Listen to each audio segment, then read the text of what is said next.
There's another one you don't want to hear. Frankly, if you like. 1, 2, 3, set, go.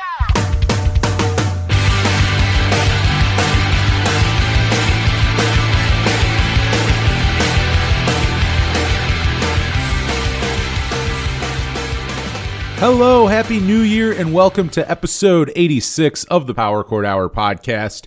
Hope you're doing well out there. Thank you so much for checking out another episode of the show. As always, I'm your host, Anthony Merchant, here with you with the first episode of 2022. Thank you so much for checking it out. And first episode of the podcast, actually for New Year's Eve into New Year's, the radio show, we went 4 hours, 10 to 2 a.m., and that was pretty fun. So we literally started the show in 2021, ended in 2022, was absolute blast to do. And if you got to check that out, thank you very much for checking it out. And if you were listening to it, you probably know what this episode's going to be about because I was teasing it on Friday night's episode. But top 10 albums of 2021. We're at the beginning of another year. And it is time to look back at some of the best music of 2021. There's a lot of good stuff. I mean, I did a 4-hour show Friday night about it. You know, I went on and played tons of music from the year. And I did my countdown on there. We spent the last or the second hour and then a little bit of the third hour, I should say, talking about it. But I was playing music, so I didn't really get to talk all that much about the albums. Like, I got to talk about it for a second or two, but didn't get to go too in-depth with anything. So like I was teasing on there, you know, this episode, since I'm not playing music, I will get more in-depth about why I like the records and some songs to check out. And I will say now, besides one album that is not on Spotify, everything that I talk about on tonight's episode will be on a Spotify playlist, as well as the songs. I'll give you my top 3 favorite songs of all the albums, and they're on a Spotify playlist you can listen to. I mean, not right now, you got to listen to this episode, but then after that, I mean, go check it out because it is up now. But we're going to get into it. I enjoyed doing this episode. I guess this would be the third one we're doing, which is crazy. You know, I mean, this is kind of like the second anniversary of the podcast. So it's the second anniversary, but really, I think we did 2019. I think I did the best albums or my top 10 of 2019. So this is our third one. And kicking it off at number 10, 500 Miles to Memphis with their record Hard to Love. This one came out back in October of 2021 on Paper and Plastic Records. And like, I'll be honest, this band has been around for almost 20 years now, and I just became aware of them last summer. And I mean, I'm very happy I am going back through their catalog, and they have quite an extensive back catalog for the most part, and just really enjoyed what I heard and everything. And on this new album, you know, if you've never listened to them, I did interview their singer Ryan when this right before this album came out. So I mean, maybe you've checked them out since then. I played them the other night on the radio show when I was going through my top 10 list. But you know, if you listen to them, they have this real hybrid of like, you know, they're a pop punk band, but like with some Americana country in there, and you know, it makes for a really good. It just makes for a really unique sound. And I mean, on all their albums, it has a pretty unique sound blending those two.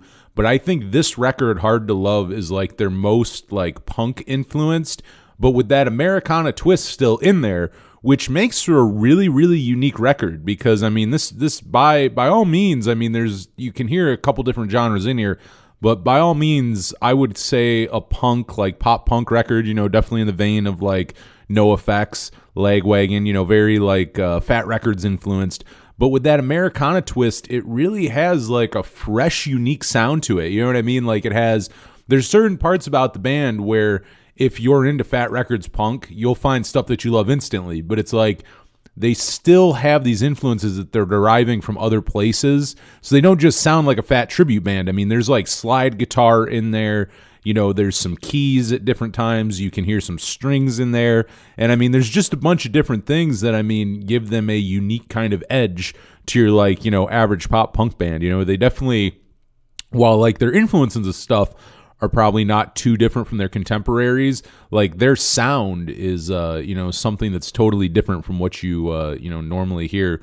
Which on this record, like, I mean, I think this is my favorite of theirs. You know, going back through their catalog, I really do like everything they've put out. But like again, on some records, and I talked to Ryan about this when I was interviewing him, and I mean, he mentioned it, but like, you know, some records are a little more on the punk side, some are more like on the Americana side, but like this one, I would say of all of them, like again, like this is them going in and it's a little more aggressive and pissed off than like some of the other stuff. I would say the last record kind of was going in this direction, but I think this one is even better than the last one as well that they put out in, I believe, like 2019. I'm trying to remember now that I'm like, you know, I discovered all their music within like a few months. So like it all, like years and years of music is all crammed into like a few months for me. But, you know, like that album was good and I feel like it had a nice punk influence on it. Like they were going more in this direction. But I think on this one, they really honed in on that and really on their like more punk side and punk roots. But again, like with that, you know, not losing the traditional part of the band.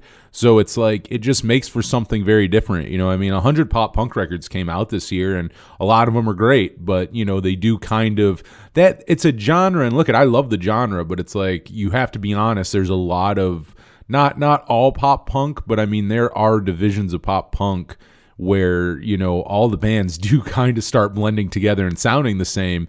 And some of it I enjoy, but I mean, I enjoy it, but I'm not going to say it's like the greatest stuff released, you know, during a year. But with 500 Miles to Memphis, you know, again, like they just go in there and like they're just so different. You know, they have that unique edge to them, as well as, again, they've been around for almost 20 years. So I mean, these guys like have had time to kind of figure out what they want to sound like. You know, like they've had time to work on different albums and stuff, and I think this is a good direction for them. Like on the next album, not to, you know, I mean, I'm already like jumping to the next one, but I think on the next record, if they continue in this vein, I think they're going to keep picking up a lot more fans. Where like people are gonna, you know, like maybe like, and I like the older stuff, but maybe people have heard it and they were more, you know, like more like pop punk fans who heard it and weren't as open-minded and didn't like some of the older stuff that had more of a country influence. Whereas on this, it's like, oh no, I think they'll fall in love with it. And then you'll kind of sneak in, which I like when bands do, because it ends up opening your eyes or really your ears to like different things you may not, you know, you normally wouldn't check out.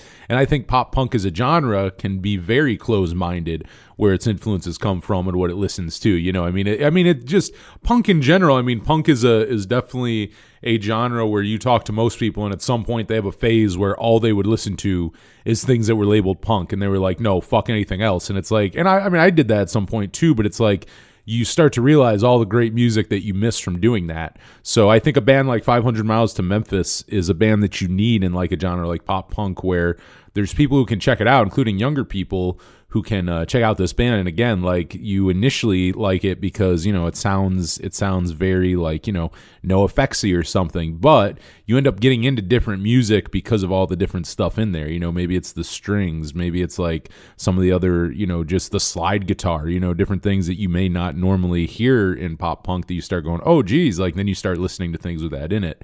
But as well as, you know, Ryan just has like the perfect voice for the band sound as well. Like he very much like, I don't know. I get some Billy Joe Armstrong in there, and I mean, I wouldn't be surprised if Green Day was an early influence for him.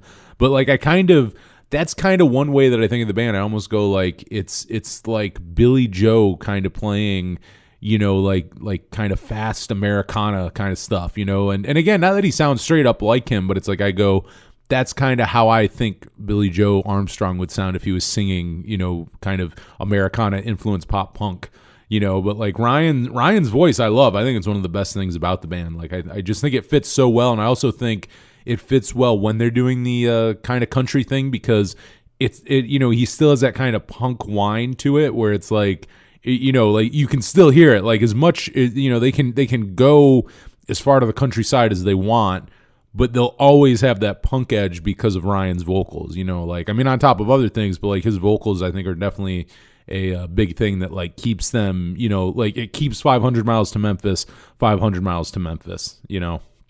And I also like it too because like they've been around again for a little while, and you know, Ryan is, I don't know how old he is, but he's like I know he's in his 30s, and like I think that's like, we're seeing more of an influx. I think like pop punk is very much, I mean, I think for a while, really for like a good chunk of pop punk's existence, you know, you associate it with like teenage years, maybe like early 20s, but like almost this thing where like, oh, you start, people start like joking and talking shit about like you age out at like 24 or whatever. But like pop punk, I think we're starting to see more bands come out. Like Wiretap has a lot of bands, I feel like, where like, they're not by any means like old dudes, but it's like you'll get like these pop punk bands where the members are like in their 30s or 40s or something. And it's like, I love those bands because they've had more time to like hone their craft and stuff. And like lyrically, they start writing about things that are prevalent in their life at that time. So it's like, pop punk, a lot of times what I think it suffers is if you don't get into it at a certain age,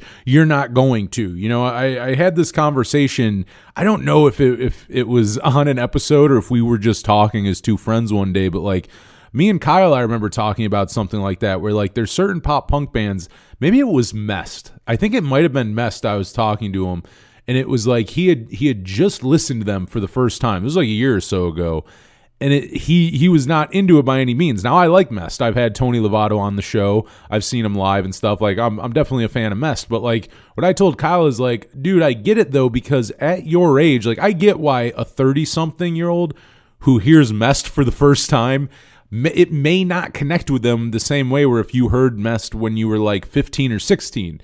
And like, that connection stays with you. And it's like, and I'm still a fan. I still, I'm into like the new stuff they put out. And I from time to time will go back and listen to like the old stuff. But like, I also get it. Like I heard them when I was a teenager, I get why like there's certain, like this thing with like pop punk is like, I get why there's a lot of it where you go, yeah, I think if someone's like 30 something years old, they're probably not going to relate with a lot of it. And it's like, again, like some of the stuff you write in some of these bands, you definitely have to like be into when you're in that age of like your early teens or your late teens, early 20s to still be into years later. Now, 500 Miles to Memphis, again, they're one of these bands now where it's like, I love it because it's like, it's not like a teenager writing really teenagery lyrics. I don't think teenagery is a word, but you know what I'm talking about. Like, there's just certain pop punk where it's like right away, like the lyrics are just, I don't even know if I want to say cringy because I feel like that's taking away, but just they're written by a 19-year-old or whatever. And it's like when you're 19 writing those, I'm sure the lyricist and singer like means every word they're singing or whatever. Like I'm sure it's genuine. It comes from a genuine place, but it doesn't age well. You know what I mean? Like that has an expiration date on it. Whereas, like with 500 Miles to Memphis, like, these guys aren't like in their like punk phase or they won't listen to anything else. They know the sound they want. And like lyrically, again, like I think Ryan writes like his life now. And I think it makes for music that you can relate to. You know what I mean? It's not just a like pop punk record about, oh, I hate this town and my girlfriend broke up with me. Like not shit like that. I mean, you can hear like in the lyrics too. I mean, you hear like him talking about different topics like death, religion, getting older, just a bunch of different things like that where like there's substance to it. You know what I mean? Like, and the songs are still fast and fun. Like this is a fun album to listen to, but like lyrically you can still appreciate it. It won't be an album that I think in 5 years you'll go, oh, like those lyrics aged badly, which again, it's like, and I love pop punk music, but like, there's so much of it that just does not age well, and that is something I think we talked about on the show, but like Blink-182 is one where I'm like, I get why like a 40-year-old dude, like if Enema of the State came out and I was like a 40-year-old punker who was like, all about like, yeah, punk was better in 1977, man. Like I get why like you're not going to be into that. Like I totally get it. You know what I mean? And I think the more we're seeing bands who still embrace like that pop punk sound and will still make a fun record, but still write, with substance, as they get a little older, like I'm liking that. Cause I think for a while you would see bands try to shy away from the genre. Like as they got older, they tried to get away from it and try doing different things. Then you get boring, mature, like their grown up record and stuff. And those albums suck. Now a band like 500 Miles to Memphis, no, they grow. Like the music can still be fast and fun, but they're not the same people they were 20 years ago, So it's like they're writing music that, again, I think there's more quality to the pop punk than sometimes you find in a, again, in a genre that just isn't always, and it can also be stale. Where like with them, they take chances. Songs like Weight of the World, Control Alt Country, which I think is a great song title, Control Alt Country.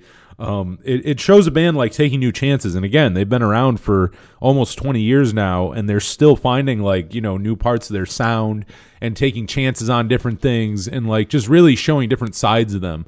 And I applaud that, because again, you can get lazy and you can kind of like rest on like, oh, well, we've already put out 4 or 5 albums. We're just going to keep going with that sound. Whereas on this, you can hear a band that just sounds like they give a shit. Like when they went in studio, like they gave a shit when they wrote and recorded Hard to Love. Like you can just you can tell it shows, and it's why I enjoyed it so much this year.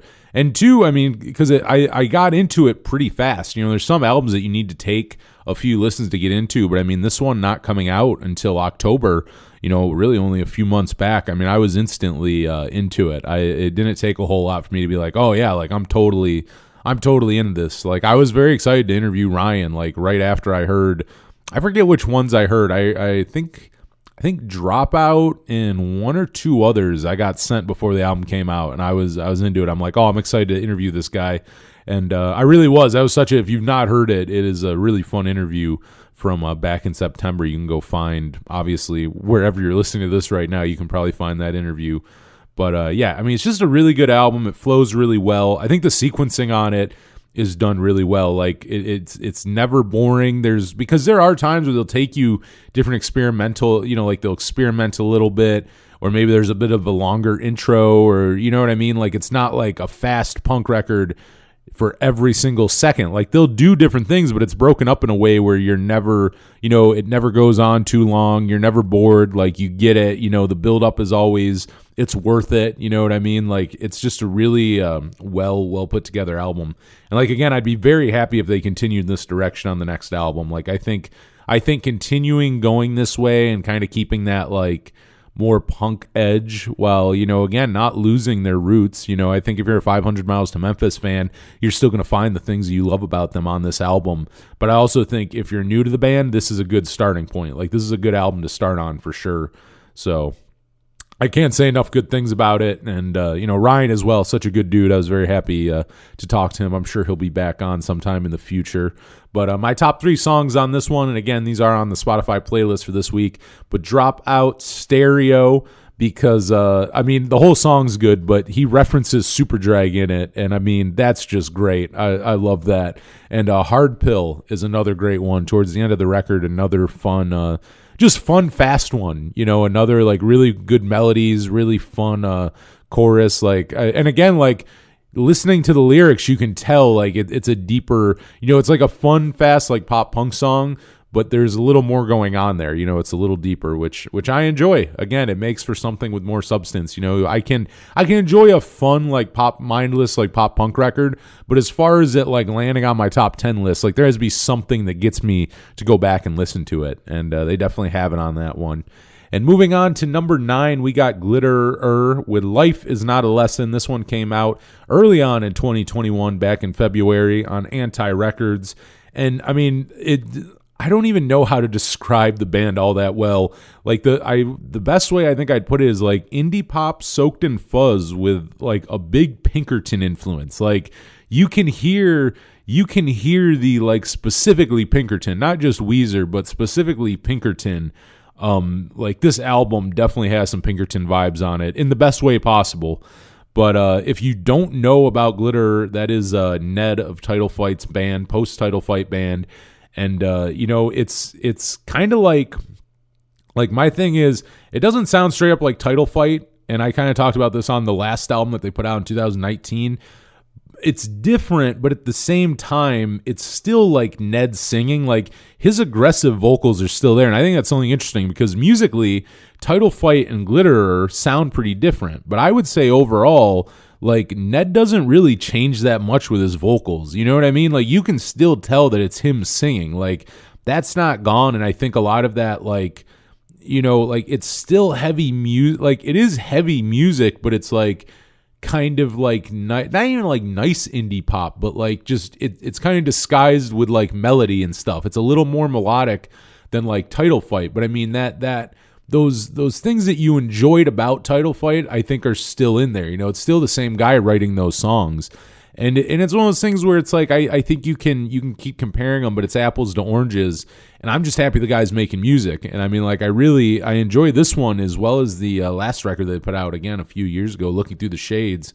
I believe that one I talked about on this podcast. More than likely I did if we did the top 10 of 2019. But something I like about their albums, and it kind of goes for all three of them that they've put out so far, they're short and the songs are short. No, like most songs on this album are under 2 minutes, and the longest one is 2 minutes and 29 seconds. So I mean, it's a nice quick listen. Like it's something like if you're on the fence, you know, like again, it's hard not to bring up Title Fight, but like if you're on the fence, like you're a fan, but you're like, oh no, I'd be into it. It's like hell, you can listen to the album in under a half hour, and you can be the judge on it. Like you don't have to listen to one song; you can listen to the whole thing in such a short amount of time that it's worth your definitely worth your attention to like check out. You know, I think something too. Ned also plays. I don't know everything he plays on it. I don't know if he plays most of the instruments or not. I mean, live he does have a full band.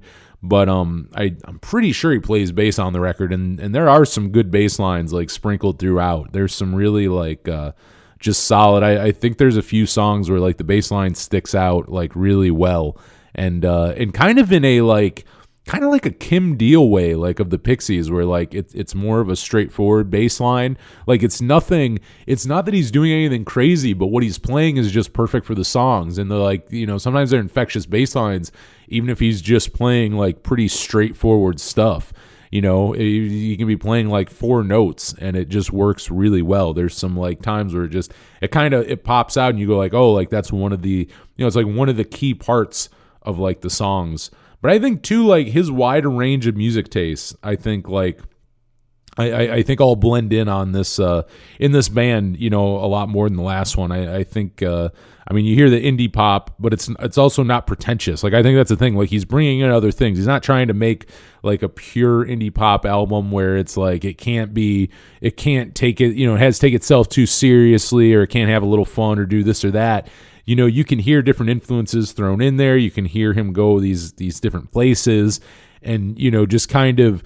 I think also like what he does. Like I'm normally not the biggest like synth guy, but like the synth on this album just works well. Like every album, it's different, but it's like it's just so uniquely done that it's like I'm a big fan of it. And normally there's probably a lot of bands in the vein of Glitterer that I would not like in the least. Like I would not be into. But I think on this one, like again, I think Ned just has all these like, and at the same time, it's like with those aggressive vocals and stuff, it's not him trying to totally, you know, get rid of his musical past. You know, you still hear those things that you know, that you love about like the songs that he's written. And it's also like, I'm impressed because I always forget how much they've already put out. I mean, they have 3 records and I think maybe even an EP out, you know, which I mean, within, I think like maybe 5 years now. So, I mean, he's been pretty productive with this.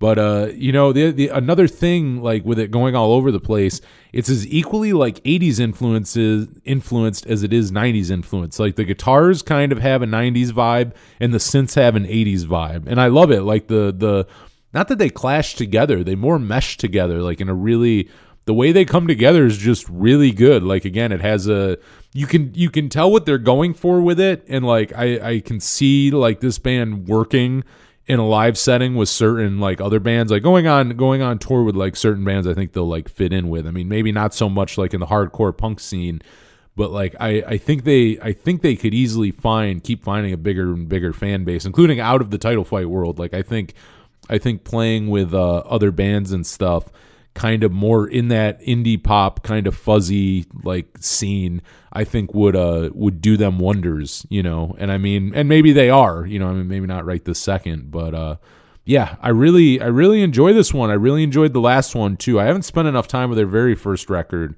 but the last 2 have been really, really good. And I mean, there's some like, it's an album that like, again, it's just such a fast listen that like you can just throw it on, listen to it, and then you're on to the next thing. Like it does not take up your day. It hardly takes up your hour. It hardly even takes up a half of your hour. And yeah, and I will say this too. It may be number 9 on my favorite albums, but the album artwork might be my favorite of the year. Just really, really cool. I think just fits the mood of the album and everything so well.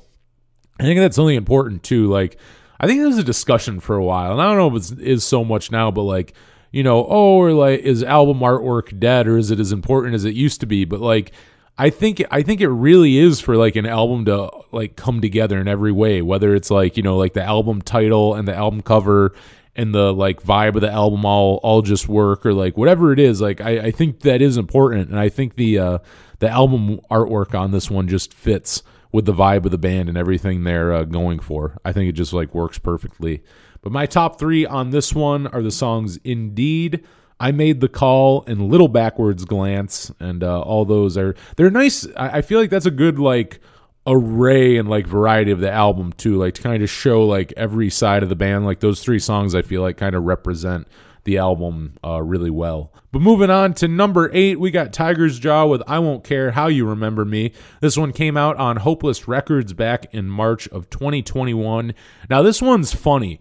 Tiger's Jaw was never a band I was that into. I saw them open for a bunch of other bands, and they were okay. I remember them doing a really good Cure cover, but was just never my cup of tea. I kind of just, to be honest, I just kind of found them boring. Like it just was never my thing. And like, again, I didn't really hate them. It was just like, whatever, like, they exist, but it's just not a band that I like go out of my way to listen to.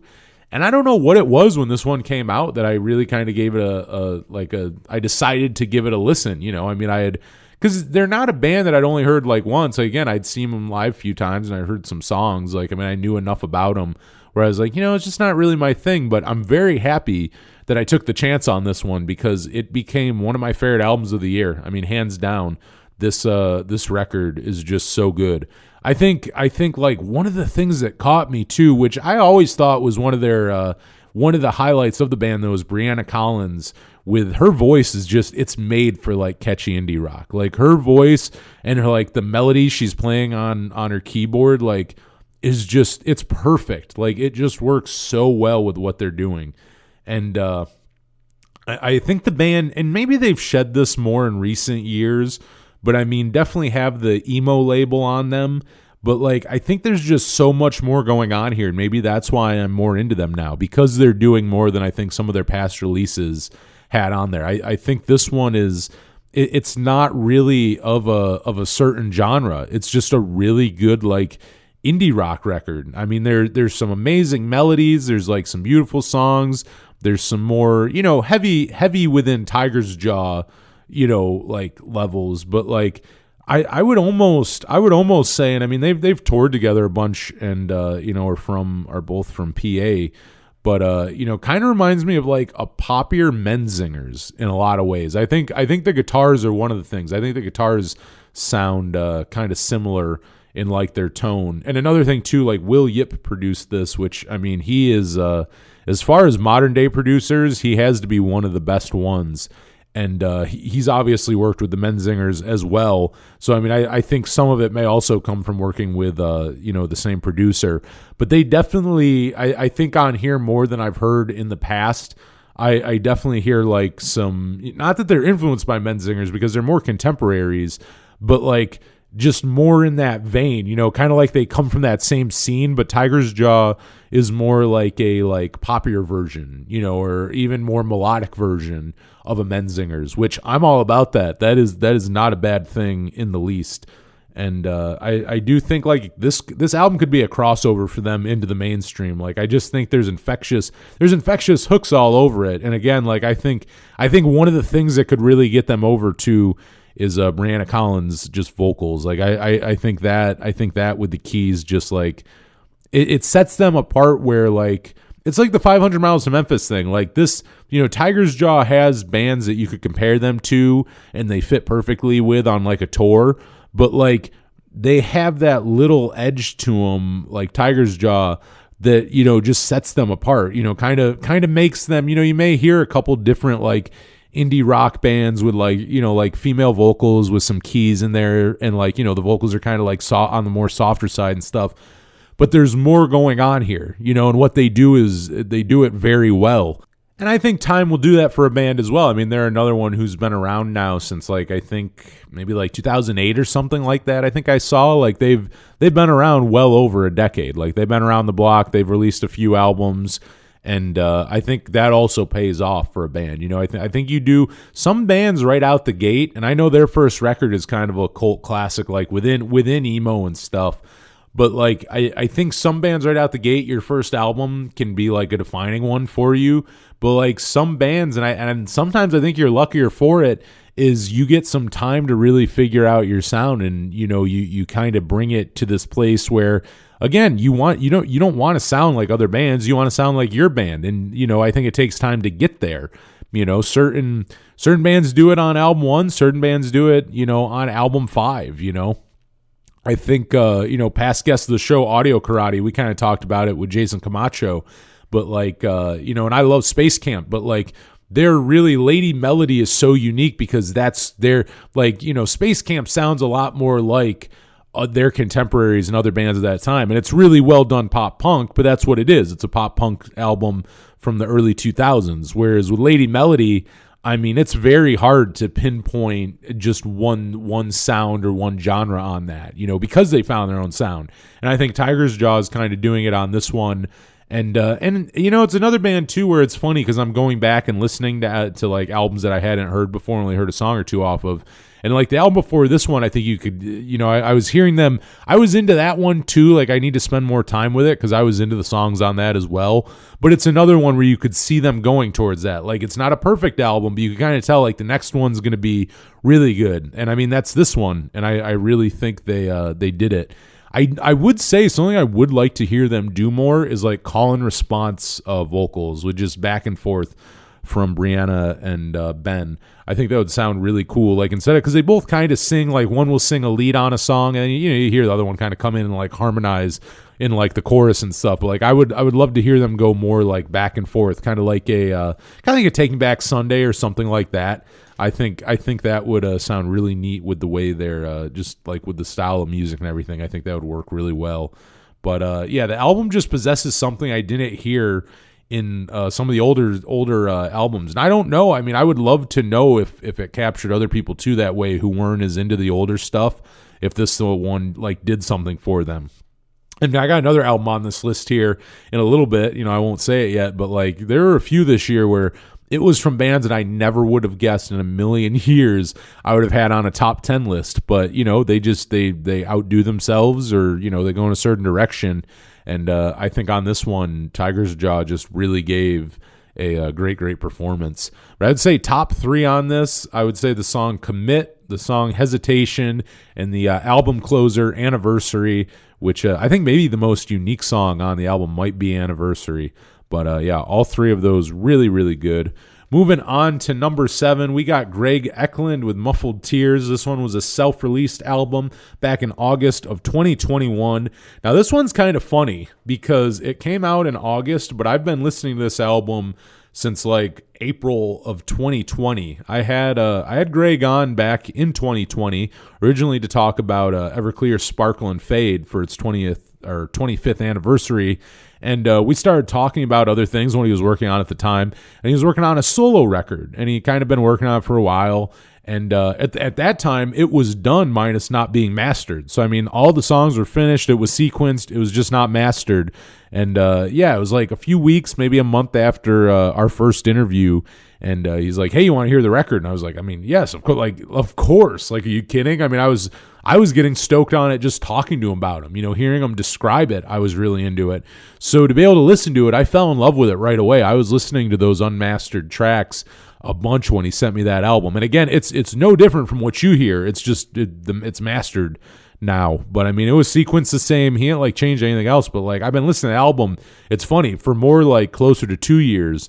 But it really made me revisit it too, because it'd been a while since I'd heard it though too. You know, I'd listened to it when he sent it to me, and then just after a while, I hadn't heard it for a bit.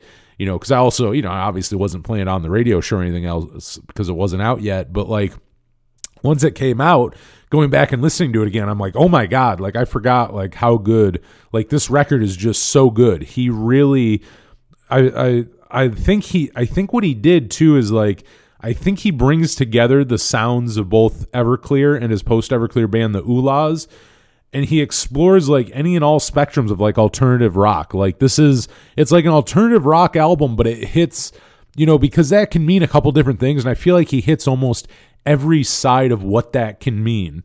Like really, like in throwback ways and in even modern ways. Like, this is an album that I think if it gets out there more, because originally too, and I'm happy it came out, like, because Greg wanted to get it out, but really it's a concept album about his life after Everclear, and it's very candid. Like, you listen to it and it's like, it's very open and honest.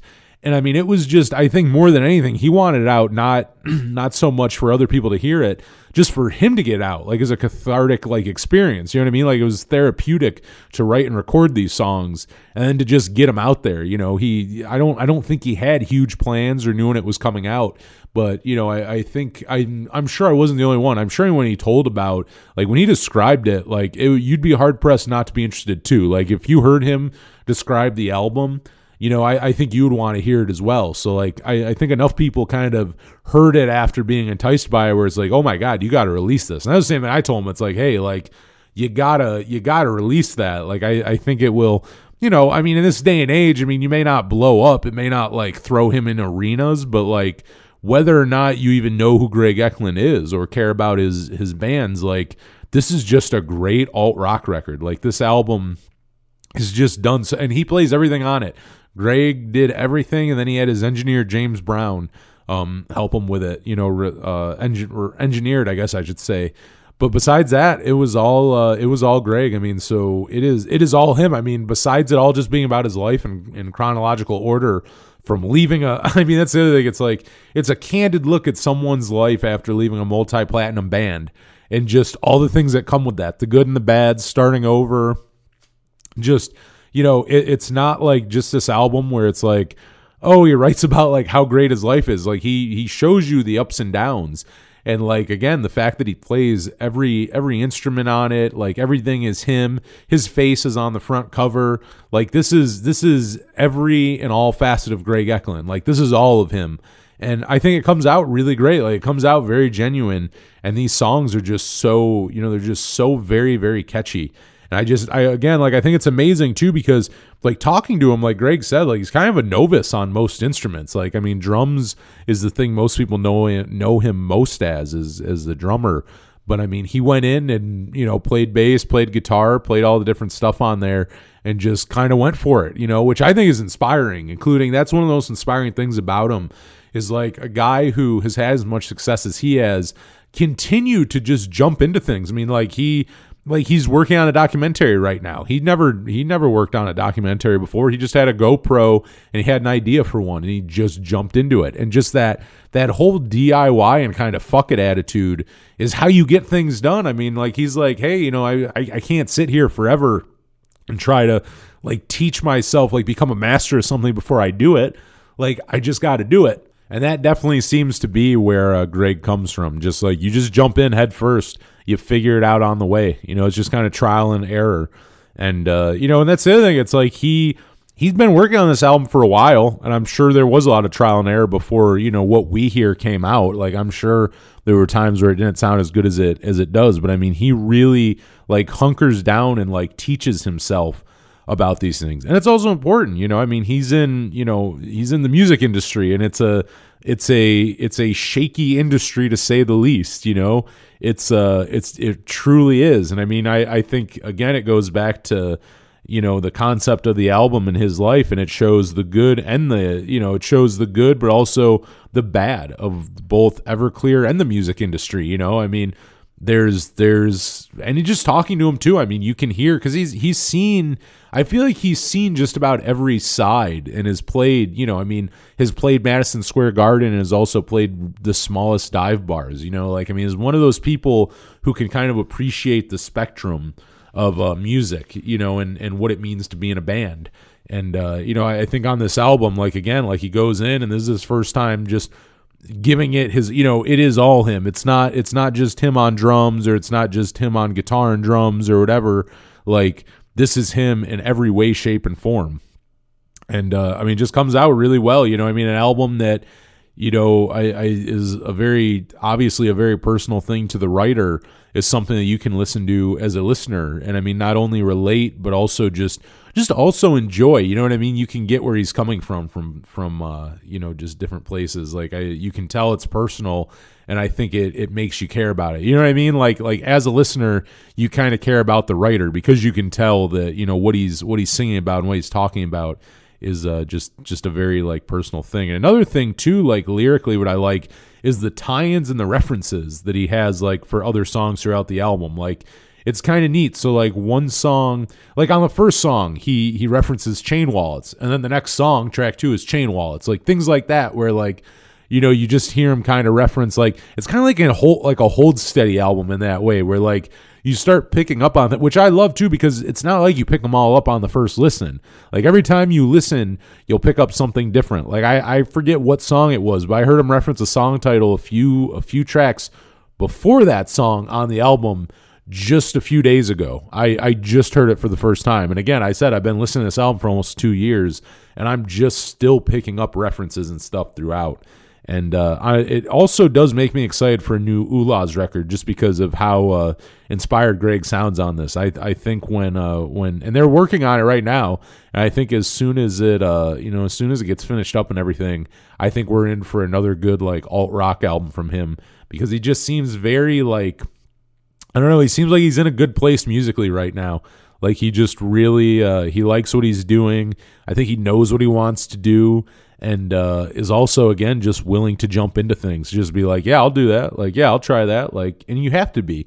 You know what I mean? If you've been in bands and doing music as long as he has, you have to kind of have that, or you just, you kind of become jaded. And I can tell you from like collectively talking to Greg on the phone for like probably like at least 5 hours, maybe more like 6. I mean, he is not a jaded person in the very least. Like, he is so far from like jaded or like living in the past or like, yeah, man, those glory days. Like the guy just continues to look forward and continues to create great art, and I think on an album like this, it shows. There's little like nods to his past, but this album is just very like it's just so good. It stands on its own. I mean, if you're listening because you're a fan and you're interested to hear about like his life, or you're just, a listener, just listening, you don't know who Greg Eklund is, but you're listening to his album Muffled Tears. It doesn't matter. Like either way, I think you're going to enjoy it. You can be as dedicated to the album as you want. You can be dedicated to those references and tie-ins and go like,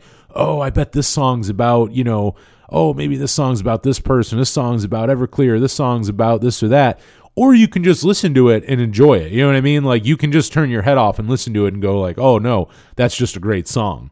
Which I think an album like that is great to have, to kind of have range like that, where you can listen, in multiple moods. It doesn't really matter. You're still going to enjoy it, So it definitely makes me excited for a new Oolah's record, as well as he is writing.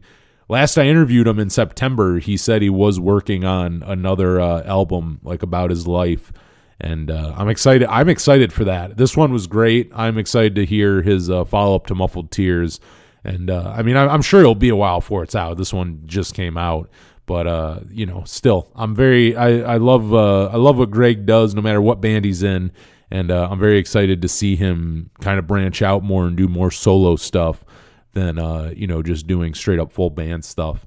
But really good. I mean, this whole album's great, but top 3 songs, I would say the opening track, Liberation, the song She Came, which just very much, that one is one in particular that gets me excited for the Oolahs, because that one kind of has a Oolahs like vibe to it, and just really, really good. And another one which I love, and I'm a fool for a good bass line, and I think that's why I like it so much, but the song Shine On.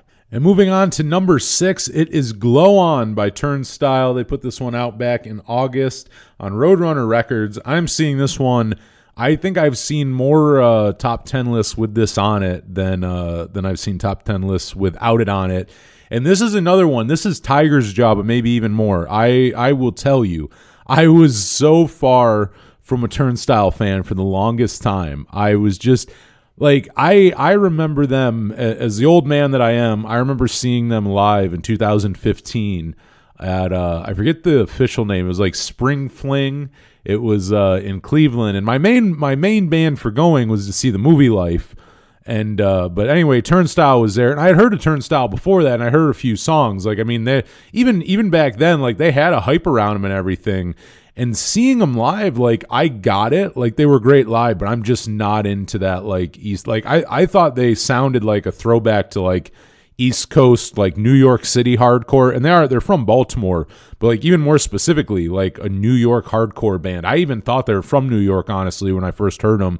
But not my cup of tea, that straight, like, just hardcore, not really my thing. Like, live, it was, people were going nuts. Like, live, like, people were going fucking crazy. Like, they were good live, but it was just not my thing.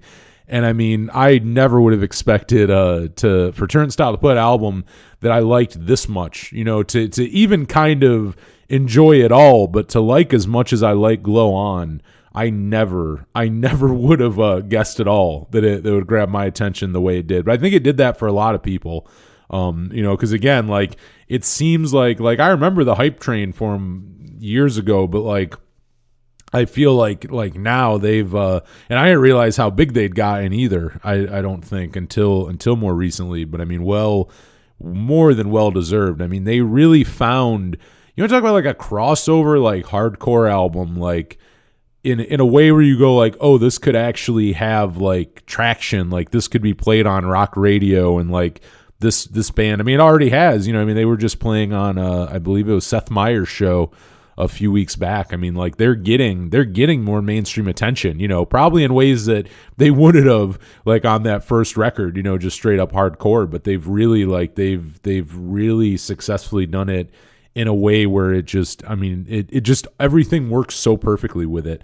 I went back to, like, because I like this album so much, I went back and listened to their last album, Time and Space, and I like that album. You can hear where they're going. Like, that album, like, I heard Glow On first, but going back Time and Space, you hear where those ideas are, that they're not fully realized yet, but you get where they're going. And I think on Glow On, they figured it out. Like what they wanted on Time and Space, I think they successfully did more on Glow On. I mean, just the blending of everything, the whole R&B influence, those synths on there. I mean, like, everything works so well. Like, there's things that work so well in this that shouldn't. Like, by no means should work as well as they do. But just everything they, like, seem to put together. And this kind of goes back too with, like, bands who just get it on the first album, and sometimes it takes time. Like, this is album number 3 for them, and it seems like they're now starting to just hit, like, that creative stride and, like, shaping their, like, like, that signature sound, like the sound that people think of when they think of the band. Like, I think on album number 3, they're just finally starting to really get to that. Because again, like, that old stuff, like, if you're into just, like, hardcore, sure, it's great, it's heavy riffing and everything, but, like, there's not much else there for, like, any, for a listener who's into, like, anything else besides that. Whereas on this one, there's enough there where they're kind of, they're getting kind of, it's a band where people can kind of meet in the middle with them, and I think that's so cool. You can be like, even that, like, you can be more like, I mean, myself, where I listen to, like, I listen to fucking pop punk and stuff. I admit it. And I probably listen to a lot more things that wouldn't be, considered hardcore, but I think you could come from my side where it's like, oh shit, like, you can be into, like, pop punk, and it's far from sounding like pop punk. But I mean, look at, like, a song like Mystery and tell me that that's not a song that, like, someone who's into, like, pop punk music wouldn't hear that and get hooked to. You know what I mean? It doesn't matter what the rest of the album sounds like. You get into the rest of the album, but, like, there's just certain songs that I think will, like, initially, maybe you're not Turnstile's like initial, like, person they're going for, but you'll hear something in that song, and then you'll, like, listen to the rest of it, and like, soon enough, you're into the whole album. Like, the whole album, it doesn't take long to enjoy it all. Like at first, I was into, like, a few songs on it, then I got a little more to where I liked, like, half of it, and now it's like, oh no, you just hit play on Mystery, and you let the whole thing go through. It's 15 songs, and it's great the whole way through. There's really not, like, a shitty song on it at all.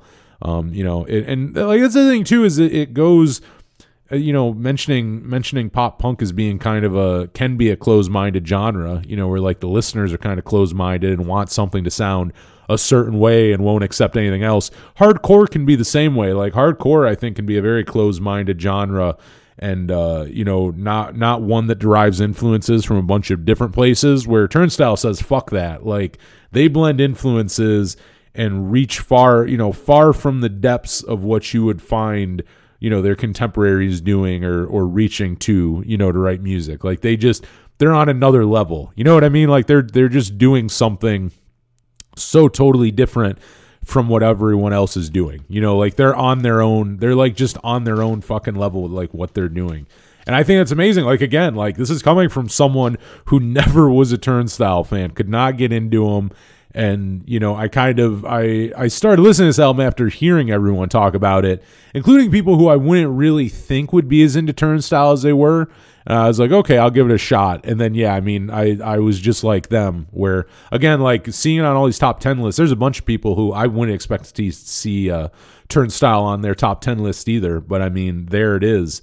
It seems to be grabbing a lot of attention from other people, which I think is a band that's like the number one thing you could ask for. Like, who wants to, on album number 3, you don't just want all the people who bought album number 1 and 2 to buy it. I mean, yeah, you want them to buy it, but you would like other people to like discover you and get into it, and I think this is like what they're doing on here. I would be very interested too, just because of all the different stuff they do. And I know they've toured, so they've probably played a good chunk of this album live, but hearing those songs and how they pull off some of this stuff live, I'd be very much interested to hear. But just a really, really great album. I mean, the fact that it's number 6 on if you have not heard it yet, or you're for some reason on the fence of it too, and you weren't that into Turnstile in the past, I mean, I can tell you, the fact that it's number 6 on my list is really a testament to how good it is, like 100%.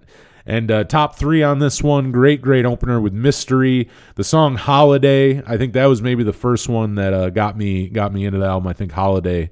And Lonely Desires, the closer on that one. Really, really good closer, just really fun. And that's another one. It's funny, I think that does show, as I was talking about, like where my influences or like my, the things I like to listen to are, because I think Mystery and Lonely Desire both kind of have that. Again, they're not, by no means are they pop punk. Do not go into this thinking I'm calling them pop punk or that you're going to listen to a pop punk record.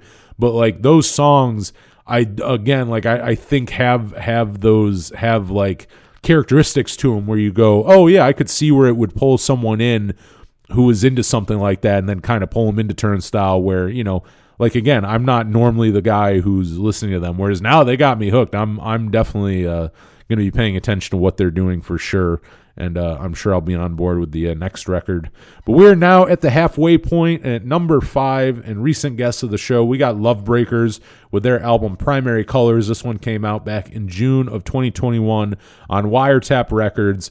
This album just oozes summer day vibes. It doesn't matter when you're listening to it. You could go listen to it for the first time right now in January, and it'll make you feel like you're in the middle of July in like Los Angeles. It's just it's such a, and I love albums, I don't shy away from that. I talk all the time about how certain albums are perfect for night drives, certain albums are perfect for the summertime. There's good, winter albums, like, I love it, and I think this one right away, I mean, just being out for one summer, but it's already one that I think is going to become, very, very soon a quintessential summer record. It's just, it's so perfect in every way. The album cover, the album title, the songs, the production, like everything just comes together to just make, just the perfect album for that, for that time of year, for just rolling your windows down on a sunny day, blasting the songs. There's huge, every song sounds like it could be a hit. Like there's not a song on this album that doesn't sound like it couldn't be on the radio. Like there's no reason why this band couldn't get really big. I mean, huge choruses that you remember forever, great shimmering guitars, like the guitar tones on here are just like I love them. The tone is distinct. Like it is something where I listen to like the leads on there, and the tone and also the way that the leads are played are just very like, it sounds like I know they only have one record, but it's like, oh, it sounds like Lovebreakers, which also they seem to, on album 1, already have a pretty realized sound. Like it's not a wishy-washy debut. This seems like a fully realized debut with a band who knows what they want to do. They know what they want to sound like. They know what they want to accomplish. They know, they knew they wanted this to be a sunny record, and all of it comes out like everything they were going for. I think they executed perfectly on this. It's just so, and going back to guitar leads too, like the guitar leads are catchy and they stick in your head just like the lyrics to a song would. Like, like a hook to a song, like those leads get in your head. Like you just start like thinking of them the same way you would like a line that you really liked in a chorus or something. I mean, which not everyone can do that. And on this one, I think that guitar pops out just as much as, in ways that you just don't hear all bands get to do, which is really, really cool. And at the same time, too, like they're all killer, no filler. Like you listen to this album and it's no frills. Like they could replicate all these songs live. Like this isn't a band where you listen to that and go, oh, like that sounds great on record, but I wonder if they can even pull this off like in a live setting. Like it's just a straight up rock band, just firing on all cylinders. There's not a bunch of like mimics or surprises. It's just a straightforward like fun record, and it's an album that grows on you by first listen. It's not one that takes forever to get into by eye roller. By the end of the first song, eye roller, you're all about it. You're like, oh, okay, I can get behind this band. I like what they're doing. And they're also the kind of band that I think can play, and it's very important if you can't tell yet by this list and me kind of like saying some of the strong points of the albums I love this year. It's the fact that they're like, they could play to with a wide array of different bands. You know what I mean? Like they're about to go on tour with Social Distortion, but like they could go play with like a band like Newfound Glory or something. Like they would fit on a bill with like, something like that, like a more pop punk or even like poppy, like more like pop rock oriented. Like they can kind of fit in and play with the best of them, which I think is such a cool thing, the wide array of influences. And talking to them too, when I talked to Jack and Christian of the band, they were kind of talking about that all four dudes kind of have, they have commonalities and they definitely have influences that they kind of all agree upon, but like they're all kind of different where they come from musically, and blending those all together gives you the Lovebreakers sound, which definitely it makes sense because it's a unique, it's a unique sound and a unique album. I mean, it's clean, it's shimmering, it's catchy, but it's still like, these guys are still, like punks and stuff, and you can tell that they still know their music, and they're not like, just, oh, we're writing catchy songs. Like they know where they're coming from, and they know, like talking influences with them is great. Like they name off all these great influences from all these different places, and you get where the sound comes from, because you start going, okay, well, if you mix that artist with that band, with that, guy, with that girl, you start going like, oh, okay, that's where you get the Lovebreakers sound, And I love it. I love that record. I talked it up a ton. I've been playing it all year, and having those guys on just about a month ago, it was only a few episodes back, was just absolutely great. Those dudes were absolutely a blast to talk to, and really just them being that nice made the album even, like, I already liked the album, but like them being good dudes is like, oh, it makes you enjoy it that much more. But top 3 songs on that one would have to be Horizons, Laura, and Set in Gold. And again, all these are on Spotify, our this week's Spotify playlist that you can go check out whenever you are done with this episode. You can go hear these songs, and there's some good stuff on here. There's some real good stuff, like all those Lovebreaker songs right there. Moving on, we're getting almost to the top 3 here, but number 4, Liquids with Life is Pain, Idiot. Best album title of the year. This was a self-release, and way back in the beginning of 2021 in January. This one, I mean, was almost a fluke how I discovered it. It was like it's like that recommended for you, like those videos on YouTube on the side where like they're recommended for you if you can't tell what I'm talking about. And it just, like, with the album artwork and the name of it, just Liquids, Life is Pain, Idiot, and just this album cover of like what looks like a kind of a blurry like photograph of a woman smoking a cigarette on a couch. Kind of looks like it's from the 80s or the 90s. And just everything about it, I'm like, okay, I'll click on that. I'll check it out. And right away, I was into it. This album kicks in on track 1 and never stops. I mean, and it's not a short record. I mean, it's in terms of how many songs, it's 27 songs, so it ain't short, but it's only 43 minutes long. So those songs are very short. We're talking, again, all killer no filler here as well, where they're not boring you with ballads or like, slow acoustic songs. Every song on this record is just a fiery car crash, just rapid punk rock, very 80s influenced, like very much like they would fit perfectly if you had a playlist of all 80s hardcore bands, like hardcore punk influenced, like they would fit on a mixtape between like Black Flag and Minor Threat. This band would have no problem fitting in on there. You wouldn't even be able to tell that it was a song from 2021 at all. And another thing I love about it, I think too, talking about like some of the bands that I think they sound like, I get very early Replacements vibe, very much a Sorry Ma and like Stink era Replacements vibe from them, which also goes to, because Sorry Ma maybe didn't have 27 songs, but that had like, I think 19 or 20, something like that. And, again, just short and sweet songs. And never taking itself too seriously. Liquid's kind of they all the songs are pretty humorous, and like some of them go kind of into like Misfits territory. Like they're not a horrorcore punk band or anything like that. Or not all their songs are like that stuff like the Misfits are, but like like their song Werewolf's on there and stuff. There's a few that definitely remind me of Misfits for sure.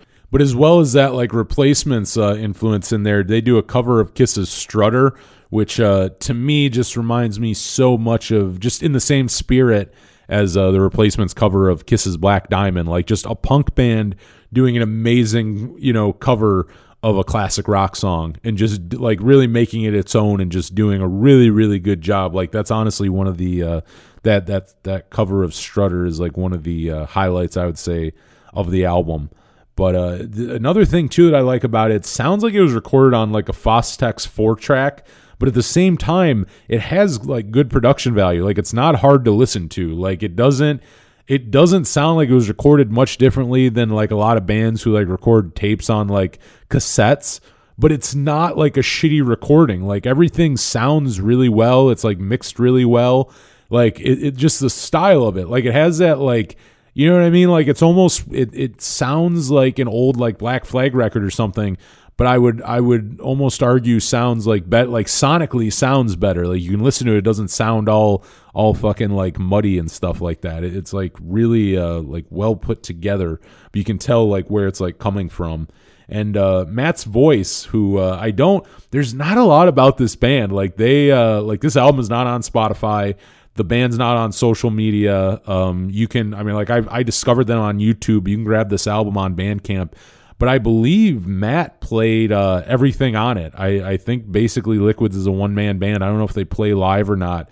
But his voice reminds me very much of like Pete Shelley of the Buzzcocks and a lot of other early like UK punk bands. Even though they're a band from Indianapolis, but they have like, I would say a kind of, outside of like the hardcore like punk influence of the 80s, I would also say like the UK punk of like the late 70s you can also hear in there, including in Matt's voice. And I just, it works so well. It's one of those albums that sounds like it's from a different era, but it can stand on its own, because sometimes bands do that and it's just too gimmicky or sounds like a novelty, where this one doesn't. You know what I mean? Like you can tell again where they're coming from, but it's like it doesn't feel like it's just a rehash of something old, or it's like supposed to be this thing. Like it holds its own as just a great punk rock record. Like like with all the other stuff, it just fits on its own. You can listen to it in that context of it sounding like a lot of those old bands, but you could also just put this on and go, this is just great fucking punk rock.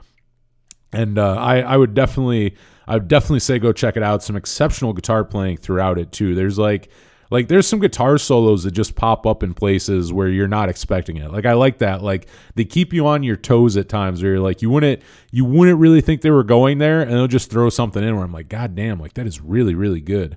But top 3 on this one, and there's a lot to choose from, but I strongly suggest, since it's not on Spotify, just going and grabbing this whole fucking thing on Bandcamp.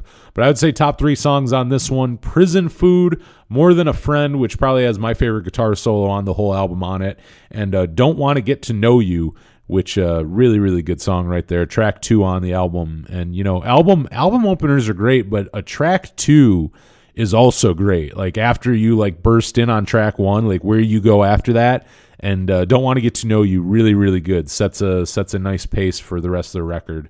But going into our top 3 now, we got Pardoner at number 3 with Came Down Different. This one came out back in May on Bar None Records. And this one, what I love about it, and it's kind of like with that Liquids record, but maybe even more, it sounds like an older album, but it sounds like it's full of like familiar favorites. Like the first time you listen to this album, you feel like you've heard these songs before. Like there's songs you've been singing along to since the 90s. Like there's melodies in it and stuff that you go like, I've heard this before. Like this has been my favorite band forever. You know what I mean? Like even though this album just came out, you have this connection right away with them. Like it doesn't take long, which is also like for a band who's actually as experimental and can kind of be out there as Pardoner can be at times. Like I don't feel like they were hard to get into at all. Like if you're into like 90s like alt rock, kind of like stoner alt rock, like right away was like a fan of them. Just I heard their song Bunny's Taxi, and like right from the beginning was just like, all right, like yeah, I'm into this. I gotta hear the rest of it. And when the rest of the album came out, it did not disappoint at all. It is very much like 90s influenced alt rock, I would say, but there's traces of also like there's some Velvet Underground. I would say like their song Lucky Day, you definitely heard a lot of Velvet Underground in there. My Bloody Valentine 100%, and as well as the Stooges. The 90s all over it. I mean, Dinosaur Jr. would be a good comparison, and I'm sure one that they get a lot. But like they like at the same time though, they don't sound like, none of the songs really sound the same. They kind of have that similarity to Turnstile's Glow On, where like, you can't pinpoint one influence. Like it is 90, like same with Turnstile. Like Turnstile definitely has that like 90, you hear people say that, like that 90s vibe and that 90s influence, but like they go other places where it's like, they make sure that they don't let you just pigeonhole them into one thing. And it's the same thing on here. I mean, there's lots of flanger and chorus pedal, just like Turnstile does, just like you hear in all that 90s music. But like they still will change shit up enough where they won't stay like as soon as you hear one song, like Donna said, the first song on the album, like if they continued in that vein by track 3 or 4, you might just go, oh yeah, this band just really likes like Dinosaur Jr. or whatever. But like they don't do that, even by track 2 with I Want to Get High to the Music, it's already changing up enough where it's like they're going all around doing this different shit, doing their own sound, where it's like, hey, like this is what we listen to. You can probably kind of tell what we like, but we're not just those bands. We're not just straight up that band that you might, compare us to. And their singer Max, his phrasings, I absolutely love. They're just so unique and fit perfectly with the music. He just kind of does that like half singing, half talking, kind of a doesn't give a shit but cares at the same time. Like it doesn't mean anything, but it means everything all at once. And it just works very, very well, like with what they're doing and with the music, including that whole like kind of stoner like 90s kind of vibe that it has. That his voice just like works perfectly with everything they do.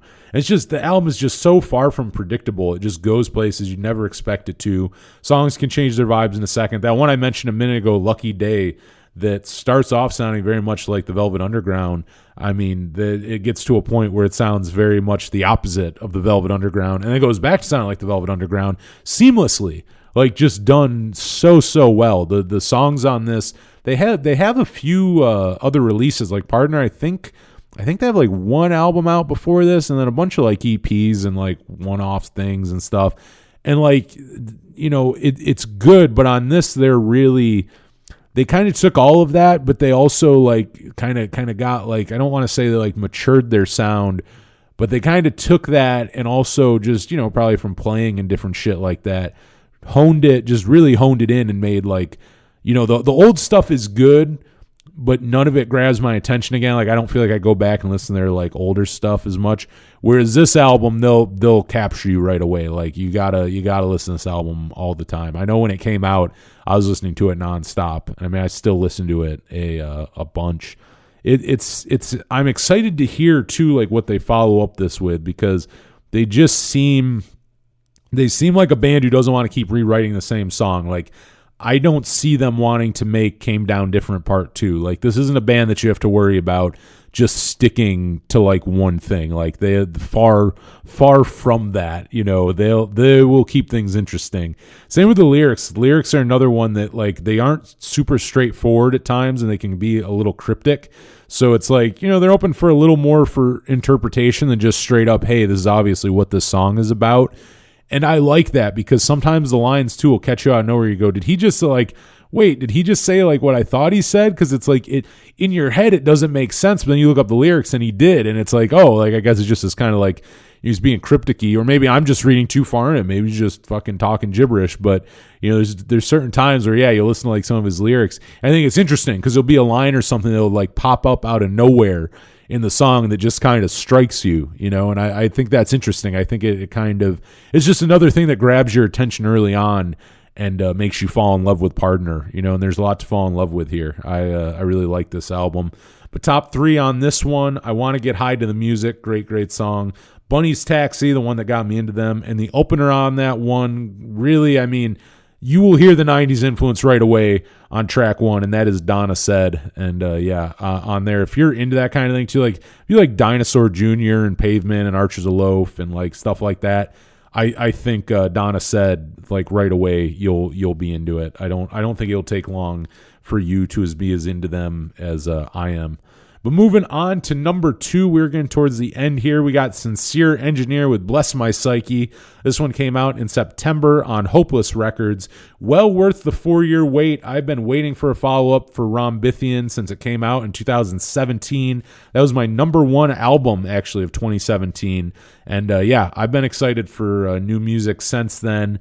And it did not disappoint at all. They're it's a nice follow-up. It's not, they didn't like abandon the things I love about the first album, but they take chances on this one. Like they're continuing to grow their sound. I think you hear songs like Recluse in the Making and their song Dry Socket, both great songs, like definitely highlights of the new album. And I don't think you'd hear songs like that on Rhombithian, I think there's certain songs on this where you go, oh yeah, like you hear them just kind of progress, but it's like, oh yeah, like it's a more, you hear it in the vein of Rhombithian, whereas like they'll take chances on this record where I go, oh, I don't think you would have heard this on the last one. Like they really kind of, take it different places. That's not just what a straight up, punk band might do. Including like there's like organ all over this, like in a way, like Recluse in the Making being one where like the organ on it and everything, even just the tempo of the song, it almost reminds me of like the Counting Crows or the Wallflowers or something, which, might not be your first thought for Sincere Engineer when you're thinking of what they sound like, but like certain things will pop up in your head and it's like, and it works too. It works perfectly. But, they took chances. They didn't just try writing just all a bunch of like rockers on this one. They, they kind of continued on with what they were doing on Rhombithian and, kind of building off that and doing new things. But you can also hear too, like that Chicago scene influence that is on the first album. I think Deanna doesn't hide her love. They come from Chicago, but she doesn't hide her love for, like the Lawrence Arms and the Broke Downs and Alkaline Trio and, just all Chicago has such a rich history of just great punk rock bands. And I think you can hear the influence on this one, which is a great thing. I mean, I definitely welcome that. I know, Come Out for a Spell. I think that has heavy Alkaline Trio vibes. I think that song very much. That's kind of one I've used for a few people. If I was that I've tried getting into a Sincere Engineer that I know are into Alkaline Trio, I use that song. I go, hey, like this song kind of reminds me of Alkaline Trio. Check this out.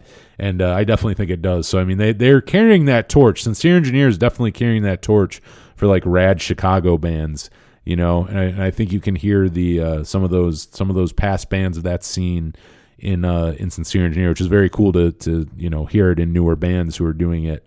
The production on this album too, I gotta say, it sounds a lot bigger and fuller than it did on Rhombithian. Not that the production on that one was bad, but I just think this one sounds huge. Like there's songs on this just sound so big. Like Coming in Last, like there's parts where I'm like, yeah, like I could hear them playing this song in a really, really big place. Like they just, they're kind of anthemic in a way that like a lot of the songs on Rhombithian you didn't particularly hear so much. And exceptional rhythm section. I mean, the whole band, they're all really good. They're all really good musicians. But I mean, Nick and Adam, great bass player and great drummer there. They really do some great shit on there. Like I think as a musician, you can just listening to him, like you can appreciate what they're doing. Like he has some great drum, including at those tempos. Something that impresses me with drummers are drummers playing at really fast tempos who can still do like a really good drum fill and like kind of throw in these little extras and embellishes. Like just because you're playing at such a fast speed, I feel like it'd be harder to meticulously kind of throw some of that stuff in instead of just playing like a straight beat. But no, like on here, they're really like they're just great at their instruments. They're it's another one where it's like pop punk emo, but it's like it's more than that, and it's like the best version of those things being made at the moment. You know what I mean? Like you can find bands that have that their sound has certain things that you find in Sincere Engineer, but they're still not as good as Sincere Engineer. They just possess something more. I also think Deanna's lyrics are such a big, as they were on the first album. I think her lyrics are just very much she's very candid and open, but with that, her lyrics are also very like relatable, like right away. It's not like Partner, you have to listen to a song a few times to get what they're singing about or even what the words are. Whereas with Sincere Engineer, the first time you listen, I mean, she's not really hiding what the songs are about. Sincere Engineer is not really supposed to be like, they're not really writing super cryptic songs. They're pretty out in the open, which again just makes them, I think, that much more relatable and everything, which not to take anything away from like cryptic lyrics and stuff like that. I think it just depends on your mood and time and place and everything like that.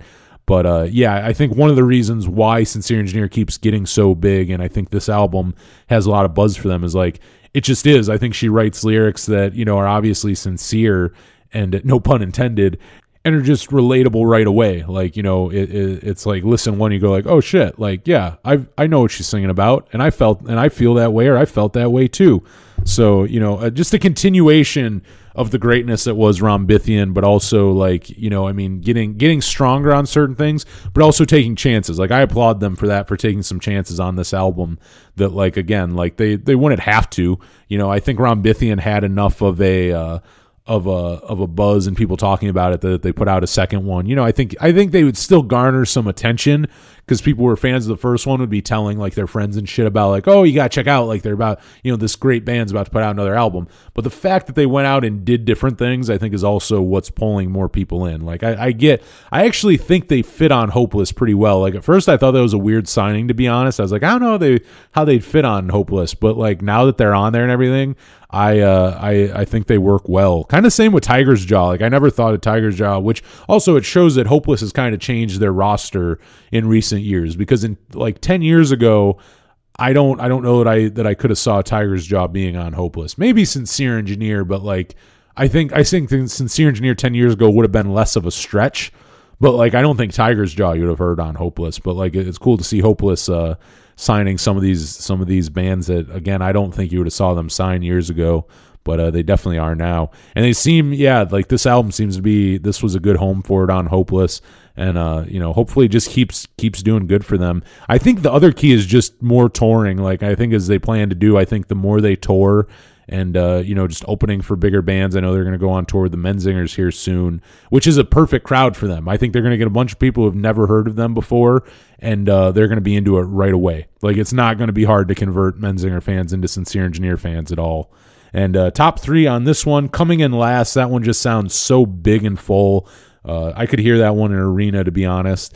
Another one, Recluse in the Making. I love that one. And that goes the other way. That one's one of the more softer songs they've ever written, and I really, really like it. And at number 3 there for my top 3 songs off it, the very Alkaline Trio influenced, I would say, I'm taking the liberties there. Maybe it's not Alkaline Trio influenced at all, but Come Out for a Spell, definitely a big Alkaline Trio vibes there. And number 1, you've been listening now for an hour, almost an hour and 20 minutes. You're wondering what my number 1 is, and if you listen to the show at all, you probably already know what it is, because I gloated about loving it all year round and wondering if anything was going to knock it out of its number 1 spot for me. And I can tell you, a year later, it has not. At number 1, my favorite album of 2021, hands down, no debate, it is The Dirty Nil with Fuck Art. I love this record. It came out January 1st of 2021. Now, I mean, let me set this up for a second, and I still kind of, I smile when I think about it again, because I forget as time goes on, but like, the Dirty Nil released an album called Fuck Art with just this dog smiling on the front of it, and it just says Nil in big pink letters, and they release it on January 1st. And then not only that, but really, in a time where bands are pushing back the release of their albums, sometimes they're just not releasing the album at all because, you can't tour on it or anything, including that. If you remember back to January of 2021, we were not in a great place, like pandemic-wise. Like, everything was shut down. We were far from any concerts going on besides, that's still live stream city back then. And, the Dirty Nil just come out right away on day 1 of 2021 with this record. And I mean, just... It has to be good. Like, you have to have a little bit of, like, obviously self-confidence. You got to have a little bit of cockiness, and just overall, you got to have some good fucking songs to release your album, call it Fuck Art, and release it first day of the year. And they did it, and my God, was it? I mean, it's so good. Like they knew they had something good on their hands when they put it out that way. Because if you think you have a lukewarm album, I don't think that's the way to roll it out. But they did it that way, and I've loved it since January 1st of last year. It is it's now over a year old, which is crazy. It was funny on the radio show when I was doing my top 10 the other day for this. We got past midnight and I was still doing my top 3. So really, by the time I got to this album and started talking about it, it was past midnight. So it was January 1st. So it was like, it was kind of a, hey, this is my number 1 album of the year / happy anniversary to this album, because it came out a year ago today. And yeah, I mean, this record, it's just such a fun album to listen to. Like, it's fun listen. Like, that's the best way to put it. Like, you will have a good time listening to this album. Like, and maybe that sounds funny, but like, there's just certain ones that you can listen to and you just have a good time. Like, I mean, the first song on here, Doom Boy, like, I mean, just it's a band that doesn't take themselves too seriously. Just a song about, just trying to get a girl who's into Turnstile and the Cro-Mags to fall in love with you. You know what I mean? Like, it's so, and like, what the Dirty Nil do, which I love, is they take out of the Book of the Replacements, where you can be silly, you can write fun songs, you can write lyrics that a line that makes someone laugh, but you can still be clever and genuine. And that's the Dirty Nil. I think that's been the Dirty Nil for quite a bit of their career, but I think maybe on this album more than any others. I mean, it's a band who makes an album that's really fun to listen to, that has songs like Doom Boy on it, but still has substance. It's still a great record. Like, it's still a record that you can put on when you're feeling down, or, when you need something to relate to. Like, all of it's there. You know what I mean? It's very much the again, like I always say, one of the greatest things about the Replacements, you look at an album like Let It Be, you have a song like Unsatisfied on there, and you also have a song called Gary's Got a Boner. Both of those exist on that album, and both are great. Both sides are great, and that's the same thing on here. The serious side, the side that you relate to, like, when you listen to like a song like Hang Your Moon, and I mean, he's talking about serious stuff there, about himself, but like, there's also, you can laugh at certain lines, and like, there's certain just clever parts, like the whole second verse, like when he just like hums the melody, he just does like doot doot doot. I can't sing it, but if you go hear it, you'll know what I'm talking about. it's just the way he does it after let's pretend my bad habits I will end, and then he just starts like humming. That's so clever. It's just it reminds me of like the Menzingers on The Impossible Past on I Can't Seem to Tell, like when Greg like goes, remember the days when I had a conscience, and like instead of saying anything right away, it's kind of silent for a minute, and it kind of goes, yeah, me neither. It's just this really clever, like, you know what I mean? Like, it's funny, like it kind of makes you kind of smile or laugh, but it's also, you know what I mean? Like at the same time, like there is sincerity and there's a little more to that line than just, a joke per se. And I love when bands do that. I absolutely love, that's why The Replacements are my favorite band, and I think they're the kings of that. And I think the Dirty Nil, even at times where like, look at Doomboy doesn't sound like The Replacements by any means, but you can hear again that like the lyrics are clever and shit. Like it's not like they pulled them out of their ass. Like it's a really well crafted song, great guitar solo, and a very hard song to play, very difficult. Like these guys are great musicians, but at the same time they don't take themselves seriously. Like they are, at least too seriously. Like the music video for this song, fucking hilarious. I mean, let's listen to Slayer in the back of my mom's Dodge Caravan. Like, just, it's great. You know what I mean? Like, everything about it is absolutely great. It's a really good follow-up, I think, to Master Volume. I think it still keeps a lot of the heaviness, but I think it is a lighter of an album, I would say. Like it is a little bit lighter. Like, still doesn't lose the heaviness and the riffs and stuff, but it's not as heavy, which, I mean, don't get me wrong, you still got like the Ride or Dies and Damage Control. Like you still got the fucking rocker, like just the big, like fat, like Ride or Die sounds like a Motorhead song. That song sounds like Motorhead wrote it. But I do think on this one, of all their albums, this one has more of the, not pop, but maybe pop sensibilities. You know what I mean? Like the chorus, like you listen to a song like Blunt Force Concussion, I think one of the best songs on the album. And like a song like that where it's like, it's pure Dirty Nil, but it's also very catchy and has like I would almost say like the chorus, even like that chorus in the song reminds me of something you'd have heard like on rock radio in the early 2000s, like even sandwiched in between like a Sum 41 and maybe even like a Fountains of Wayne or something like that. You know what I mean? Kind of like both sides of it, like the power pop side and like the pop punk side. But like the Dirty Nil, like, and also being a trio, like you want to talk about a good power trio. It is insane how loud and full this band's sound is with just three people. That's it. There's no rhythm guitar there. And Luke Bentham, their singer and guitar player, I mean, just musically huge influence on me. I was lucky enough to interview him a few months after Fuck Art came out early in last year, and like just I loved picking his brain because I was already a fan, but I think I might have even become a bigger fan since then, just from just talking to him and also just listening to this album even more and more. But like his guitar playing, like, and also as a singer, not just being the only guitar player, but he's also singing, which makes it harder to play really intricate leads.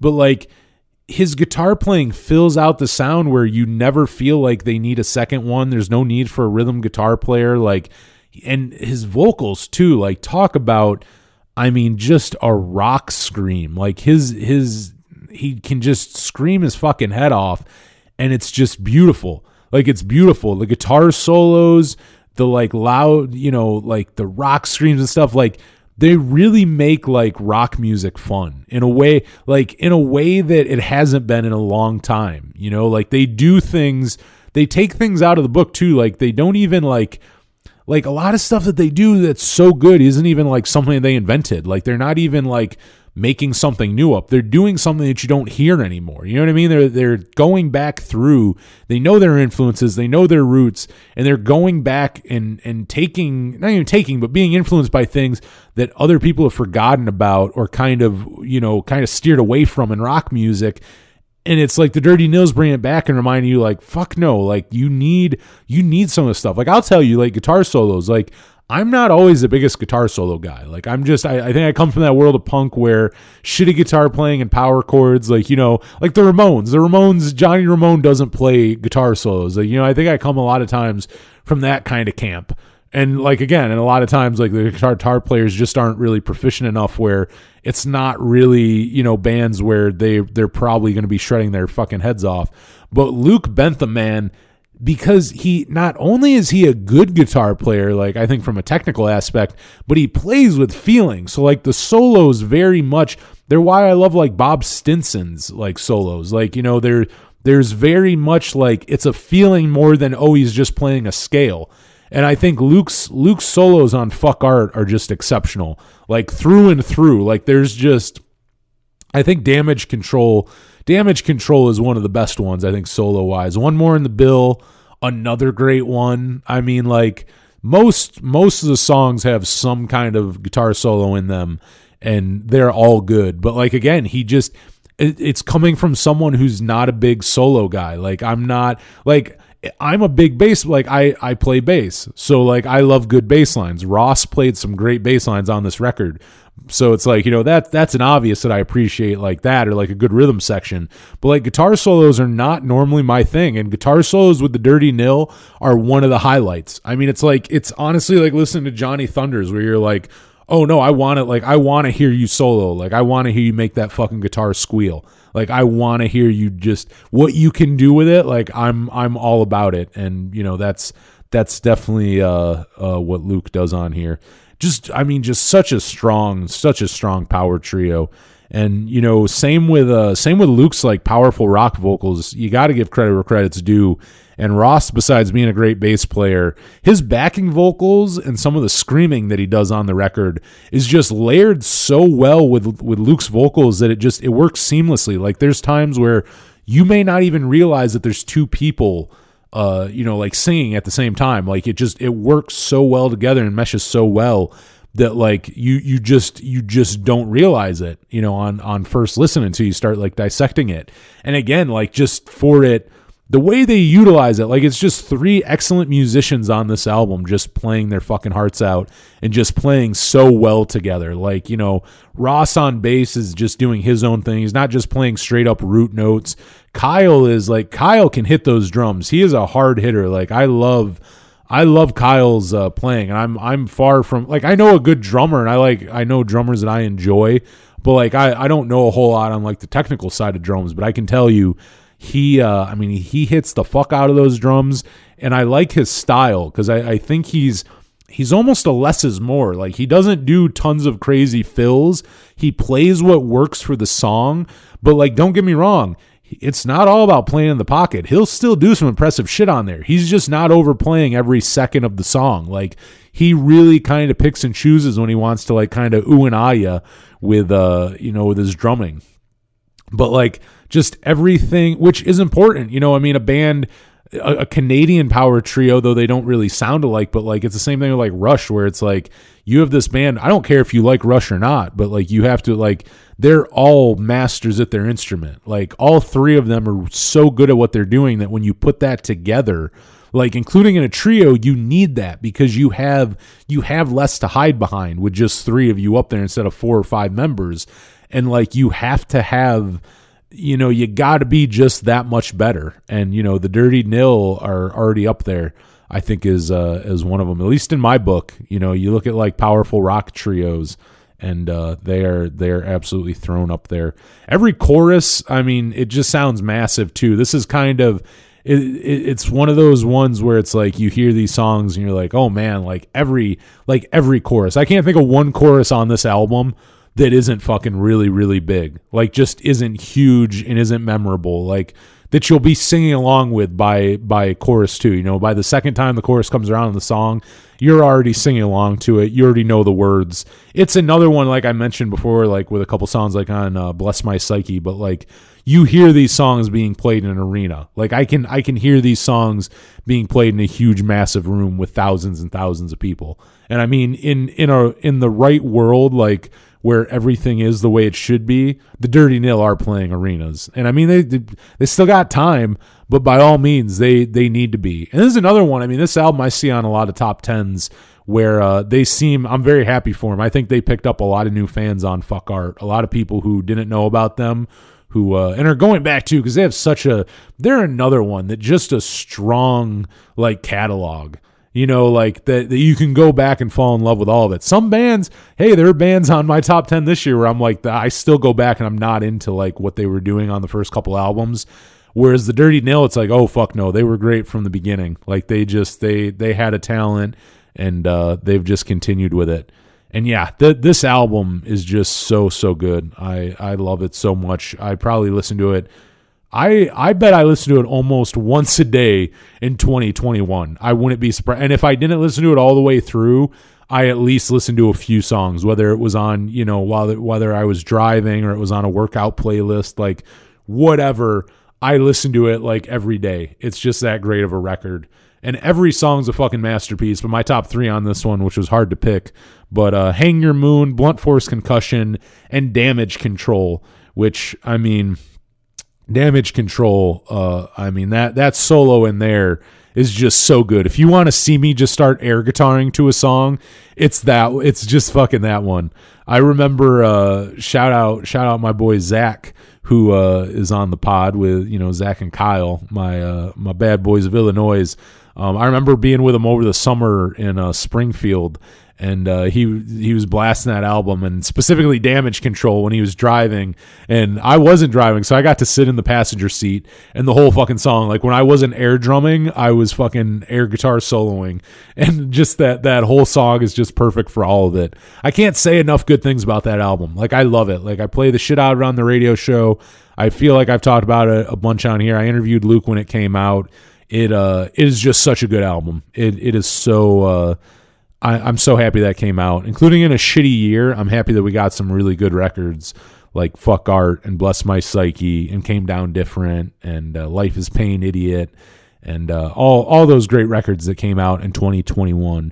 Really, the last 2 years, I mean, 2020, 2021, not great years for many. You can probably count on one hand like good like reasons why you would say it was a good year, and like one of the only things for both is a lot of great fucking music, like really really good music for both years. Like I was wondering if 2021 would be a continuation of all the great music of 2020, and it really was. It'll be interested to see what this year will bring. It's something I brought up when I interviewed Lovebreakers, because they were talking about how they're already working on their next album. Because what happens is during this time, people put off putting out an album, or like they recorded it like right before the pandemic happened, and then it kept getting pushed off, or they just kept kind of putting it off. They weren't sure if they should put it out, whatever reason it is. So like that thing of a 2-year album cycle, I think is going to be kind of weird the next few years, because an album might have came out in like 2021 that was recorded in like 2019. But that's the thing. They recorded it 2-3 years ago. So by 2022, they're ready to write another record. That record might have just came out 8 months prior, but like they're ready to put another one out. So I think we're going to see bands, I think the 2-year album cycle thing, I don't think it's going to go away forever, but I think that's going to go out the window for the next couple years, just because of, everything and release dates just getting so wonky that I kind of see that happening, which I'm not really against. And I think the Dirty Nil being one of them, because I know they record that album. They were like racing against time just as the pandemic was starting. So like, they're one who that album came out, they recorded it in like end of 2019, beginning of 2020, and so it's been a couple years, so I wouldn't be surprised if they're like working on new music. So that's one I'm definitely I wouldn't be mad if we get some new Dirty Nil in 2022. But that is the episode. Those are my top 10 albums of 2021. Like I said, there's a Spotify playlist up now with the top 3 songs from all those, minus Liquids. You got to go, if you want to go hear that before you purchase it on Bandcamp, go look it up on YouTube. Though really, you can listen to whole albums on Bandcamp. So really, you can just go check it out on Bandcamp too. Whatever you want to do there, just make sure you go check it out. But check out that Spotify playlist. If you want even more new music of 2021, you want to go check out the playlist before this one for this podcast from last week. Our December 31st radio show, because it was a 4-hour radio show, and the playlist is like almost 3 hours, and it's all music from 2021. So you got this playlist as well as a almost 3-hour playlist with over 45 artists on it, with the best of 2021. So if you want to go like check out all the music that came out last year, those would be 2 great playlists to go check out. But yeah, that is it for the show. Follow us online at Power Chord Hour on Twitter, Facebook, and Instagram. Would very much appreciate that. Rate, review, and subscribe to the show wherever you listen to podcasts. And you check out the radio show every Friday night on 107.9 WRFA. And you can stream it online at WRFALP.com. And radio show's different from the podcast, so go check that out. I play more music and I talk more on here. But that is it. Hit me up, powerchordhour@gmail.com. I have like a handful of stickers left. I'll send you one. If you just want to talk music, whatever it is, hit me up there. That's where you can get a hold of me. And that is going to be it. I believe next week we'll be back with local musician Joey Cobra. We are. I'm recording this here Monday night. I guess it'll probably be out like it's 11 right now. So really, it's not coming out till like Tuesday night, like late Tuesday night. But I'll be coming back in the studio here Tuesday evening to talk to Joe, and that should be out next week. So more than likely, tune in next Monday for me and Joe talking. It's going to be fun. I mean, obviously, we'll talk about his music and art. He always stays busy with both. But, being an artist and a musician. But on top of that, we're going to talk our favorite music of 2021 more. Not doing our top 10s, but talk about, maybe get in depth more on some albums that I didn't talk about on this one. But, discuss that, talk about our most anticipated of 2022, all that good stuff. So that'll be next week, so make sure you tune back in. But until then, for the Power Chord Hour podcast, I'm Anthony Merchant. Thank you so much for listening.